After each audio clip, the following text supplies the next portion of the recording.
Hello बच्चों और दोस्तों, आपका केमिस्ट्री के क्लास में स्वागत है। इस चैनल पर केमिस्ट्री के कमलेश सर केमिस्ट्री धमाका में आइए आज हम कुछ नया सीखते हैं। थोड़ा सा हम आगे बढ़ते हैं। इसके पहले वाले क्लास में हमने तत्वों का आवर्त सारणी में स्थान ज्ञात करना सीखा था, यस और पी ब्लॉक के तत्वों के बारे में। तो आज हम डी ब्लॉक के तत्वों का आवर्त सारणी में स्थान देखेंगे और इलेक्ट्रॉनिक विन्यास एस में कैसे हम भरते हैं वो जानकारी हम क्या करेंगे, आज प्राप्त करेंगे। तो आइए चलते हैं, देखते हैं। अगर किसी भी तत्व का हम इलेक्ट्रॉनिक विन्यास करें और उसके बाहरी कक्षा में 1 या 2 इलेक्ट्रॉन आए और उससे पहले वाली कक्षा में 8 से अधिक इलेक्ट्रॉन आए तो वो क्या होगा, डी ब्लॉक का तत्व होगा। उसकी वर्ग संख्या जानने के लिए वाई कोश ऊपर से जितना इलेक्ट्रॉन हो और उसके पहले वाले कक्षा में जितना इलेक्ट्रॉन हो, उन दोनों को जोड़ करके 8 में से क्या कर दीजिए, घटा दीजिए, तो हमें क्या आ जाएगा, वर्ग संख्या आ जाएगी। तो आइए चलिए कुछ उदाहरण के द्वारा इसको हम समझते हैं कि डी ब्लॉक तत्वों का आवर्त सारणी में स्थान कैसे। तो हम ले लेते हैं यहाँ पर स्कैंडियम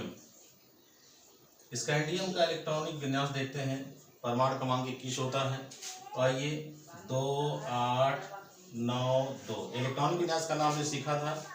तो देखते हैं, सबसे पहले इसको हम आवर्त लिख लेते हैं।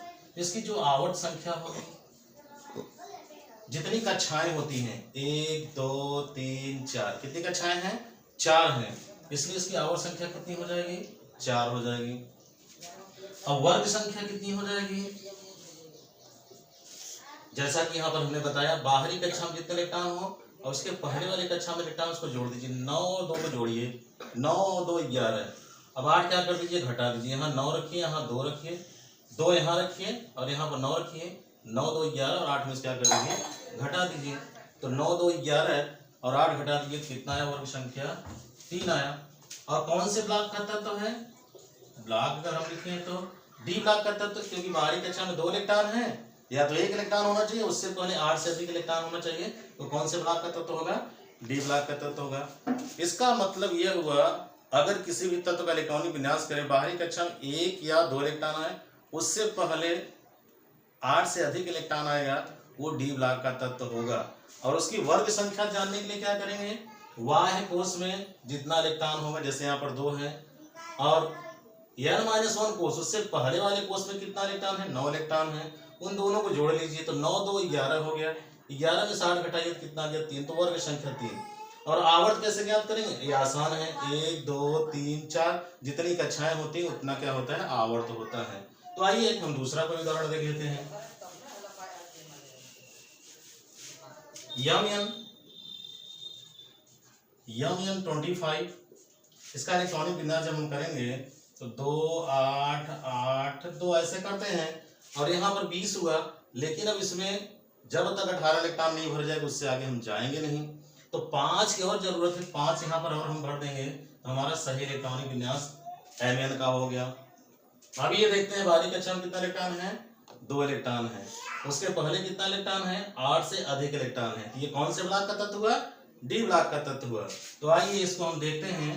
तो आवर्त कितना हो गया, 1 2 3 4, इसकी आवर्त संख्या कितनी हो गई, 4 हो गई। वर्ग संख्या कितनी हो जाएगी,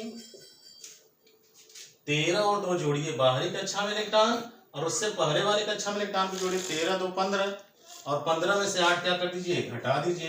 15 में से 8 घटाएंगे क्या आएगा, 7 आएगा, वर्ग संख्या 7। और कौन से ब्लॉक का तत्व है, जैसा कि अभी हमने बताया कि अगर बाहरी कक्षा में 1 या 2 इलेक्ट्रॉन हो और उसके पहले वाले कक्षा में 8 से अधिक इलेक्ट्रॉन होगा तो क्या होगा, डी ब्लॉक का तत्व होगा। तो कौन से ब्लॉक का तत्व हो गया, डी ब्लॉक का तत्व हो गया। इस तरीके से आवर्त सारणी में हम तत्वों का, डी ब्लॉक तत्वों का स्थान हम क्या करते हैं, निर्धारित करते हैं। आइए आज हम इसमें ये भी सीखेंगे कि तत्वों को, पहले तो अभी हमने बोरबरी के नियम की सहायता से KLMM में भरना सीखा, अब आज उसके आगे सीखेंगे SPDF में क्या करना, भरना। तो आइए चलिए सीखते हैं। यहाँ पर देखते हैं, SPDF में भरने के लिए हमें मालूम क्या होना चाहिए कि ऊर्जाओं का क्रम, सबसे पहले इलेक्ट्रॉन किस उपकोष में जाता है, 1k में, उसके बाद क्रमशः 2s 2p, इस तरीके से ऊर्जा बढ़ती जाएगी। तो इलेक्ट्रॉन जितना ऊर्जा बढ़ती जाएगी उसके क्रम के आधार पर इलेक्ट्रॉन क्या हो जाएगा, बढ़ता चला जाता है। तो ये क्या है, SPDF में भरने का क्रम। ये क्रम अगर हमें याद रहेगा तो हमें आसानी के साथ SPDF में भरना आ जाएगा। तो आइए इस वीडियो में भरना आज हम उसके आगे सीखते हैं। तो कोई एक उदाहरण हम ले लेते हैं और इस वीडियो में क्या करेंगे, भरना सीखेंगे। तो चलिए पहले सरलता में ले लेते हैं, सोडियम ले लेते हैं। सोडियम का परमाणु क्रमांक कितना होता है, 11 होता है। चलिए भरना स्टार्ट करते हैं। देखिए यहाँ पर 1 का यस, जैसा कि हम जानते हैं यस पर 2 से ज्यादा नहीं भरना है, पी पर 6 से ज्यादा नहीं भरना है, डी पर 10 से ज्यादा नहीं भरना है, और यह पर क्या है 14 से ज्यादा नहीं भरना है। कम भर सकते हैं लेकिन ज्यादा क्या करेंगे, नहीं भरेंगे। तो आइए यस पर 2, फिर उसके बाद क्या है, दूसरे का यस है, दूसरे के यस पर 2, दूसरे का पी है, ये 6 हो गया, तीसरे का या। तो यहाँ पर देख रहे हैं 6 2 8 2 10, एक की जरूरत है, यहाँ पर हम कितना भर देंगे, 1 भर देंगे। ये क्रम अगर हमें याद रहा, हमने यहाँ क्रम नोट कर दिया है, तो तत्वों के इलेक्ट्रॉनिक विन्यास हम क्या कर सकते हैं, आसानी के साथ कर सकते हैं।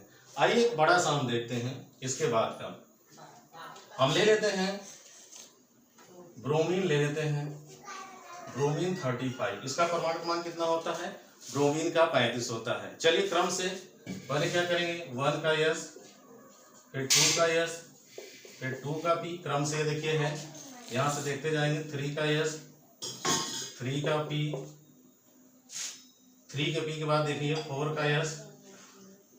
हमें 35 तक भरना है, तो ये 10 10 10 हमारे पास क्या हो गया, 20। अब आएगा 3D, 20 10 30, और 3D के बाद क्या आता है, 4 का पी, तो 20 हो गया, और 20 10 30, और 30 5 कितना, 35 हो गया। इस तरीके से इलेक्ट्रॉनिक विन्यास ब्रोमीन का हो जाएगा। यस पर 2 भरना है, पी पर 6 भरना है, डी पर 10 भरना है, और यह पर कितना भरना है, 14 भरना, उससे ज्यादा नहीं भरना है। इस तरीके से हम क्या करते हैं, SPDF में तत्वों का इलेक्ट्रॉनिक विन्यास करते हैं। आइए एक और हम देख लेते हैं। जैसे यहां पर हम ले लेते हैं आयरन, ले लेते हैं या फी, आयरन का कितना होता है, 26 होता है। तो चलिए 1 का यस, 2 का यस, 2 का पी, 3 का यस, 3 का पी, 4 का यस। ये कितना हो गया, 6 2 8 2 10 2 12 6 18 2 20। हमें 6 की और जरूरत है, और कौन सा कक्षक आता है, 4 यस के बाद 3 का डी आता है। तो इसमें कितना भर देंगे, 6 भर देंगे। तो देखिए कितना आसान और कितना सरल है, बस करना कुछ नहीं है, हमें तत्वों का SPDF में इलेक्ट्रॉनिक विन्यास करना है। तो हमें ये जो क्रम हमने नोट किया है, ऊर्जा का क्रम, ये याद कर लेंगे। 4P के बाद यहाँ से फिर 5 का S, क्रम से ऐसे याद कर लेंगे, और तत्वों का इलेक्ट्रॉनिक विन्यास आसानी के साथ, एकदम सरलता के साथ हो जाएगा। तो आइए एक और उदाहरण हम देख लेते हैं।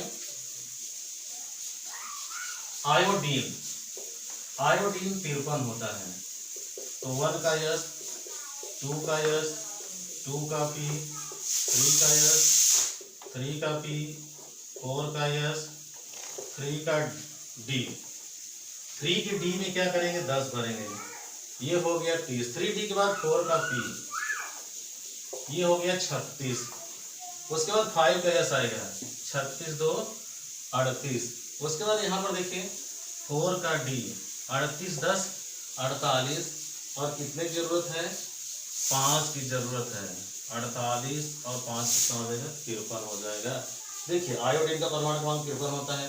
6 2 8 2 10 2 12 6 18 18 2 20 20 10 30 6 36 37 38 10 48, और 5 कितना हो गया, 53 हो गया।